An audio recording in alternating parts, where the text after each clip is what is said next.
자, 백 기자, 이 집에서 두 아이가 발견이 됐는데 그 집 완전히 엉망진창이었다는 거죠. 네, 서울의 한 가정집입니다. 쓰레기 더미 속에서 초등학생 형제가 발견이 됐습니다.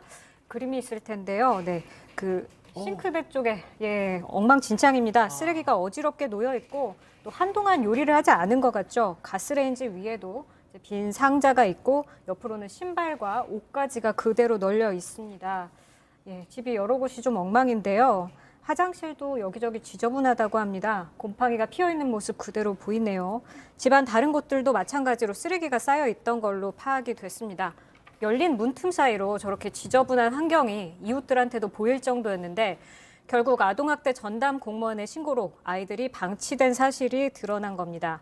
이 구청 관계자는 방도 지저분했지만 날파리들이 날아다니고 있을 정도였다라고 당시 상황을 설명하고 있습니다. 근데 충격적인 게 저 집에 엄마가 같이 있었다는 거 아닙니까? 그러니까요. 저도 제일 처음에 혹시나 엄마가 가출한 상태로 아이들이 저렇게 방치되어 있었나 싶었는데 엄마가 같이 있었다라고 이야기를 합니다. 사실 부모와 같이 어머니와 같이 있었으면 아이들이 저런 상태가 안 되었을 것 같은데 어머니의 상태도 생각보다 굉장히 좀 심각했을 수 있는 상태라고 보입니다. 왜 저렇게 되었는지 좀 구청에서는 반드시 이유를 살펴야 되고 원래 아버지가 있었다고 하는데 아버지가 아이를 돌보는 것이 아니라 어머니가 아이를 돌보고 있었다 이렇게 이야기가 되고 있습니다. 알겠습니다. 그럼 오늘 첫 번째 사건 체크포인트 짚어보죠. 엄마는 허리가 부러졌다. 그래서 저렇게 집안 상태를 방치할 수밖에 없었다는 건가요? 그러니까 취재진에게 이제 이웃집에 관해서 좀 취재진이 물었던 모양입니다. 그래서 주민들 얘기로는 어머니가 이 허리가 많이 안 좋아서 집에 누워만 있는 걸로 알고 있다. 그리고 평소에는 잘 보이지 않고 병원 갈 때만 휠체어 타고 다니는 모습을 봤다라고 했는데요. 저게 사실은 분명히 참작할 만한 상황인 건 맞는데 그렇더라도 아이들이 있으면 좀 도움을 다른 방법을 찾았어야 하지 않을까 싶어요. 자, 지금 나가는 것처럼 남편의 폭행으로 허리를 다쳤다고 들었다. 자, 그러면은 이웃 주민들의 얘기 잠깐 들어보시죠.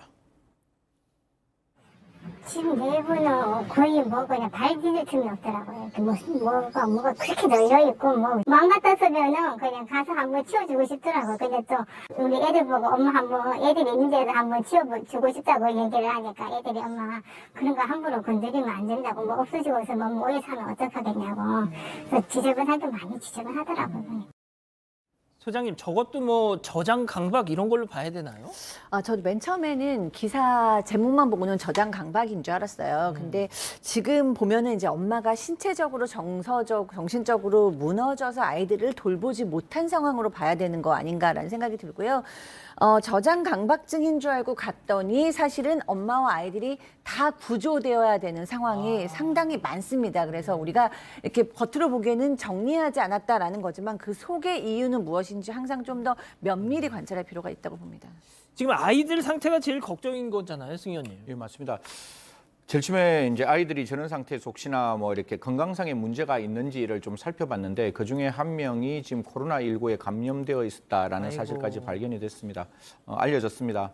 사실 이게 코로나19가 저런 상황에서 다른 어머니와 그다음에 자기 형제에까지도 미칠 수 있었는데 보건당국에서 이제 신속하게 지금 이제 발견했으니까요. 아이에 대한 치료 또 다른 초등학생은 지금 이제 보호시설에 가 있다라고 하니까요. 보호시설에 잘 좀 돌보고 어머니 건강 상태도 좀 국가에서 잘 좀 들여다봤으면 좋겠다라는 말씀드리겠습니다. 그러니까 뭐 엄마가 허리를 다쳐서 아이들을 뭐 제대로 케어할 수 없는 그런 상황이 있었다는 걸 전제로 하더라도 양 변호사님 뭐가 됐든 아이들 보호가 필요한 아이들을 저런 상황의 환경에서 방치한 거잖아요. 그러니까 저거 딱 보는 순간 애들이 밥은 먹고 다녔나라는 생각을 안 할 수가 없고 아이가 아팠던 것도 지금 드러난 거잖아요. 그러니까 실제로 이제 아동으로서 어떤 학대에 해당할 소지들이 분명히 있어 보입니다.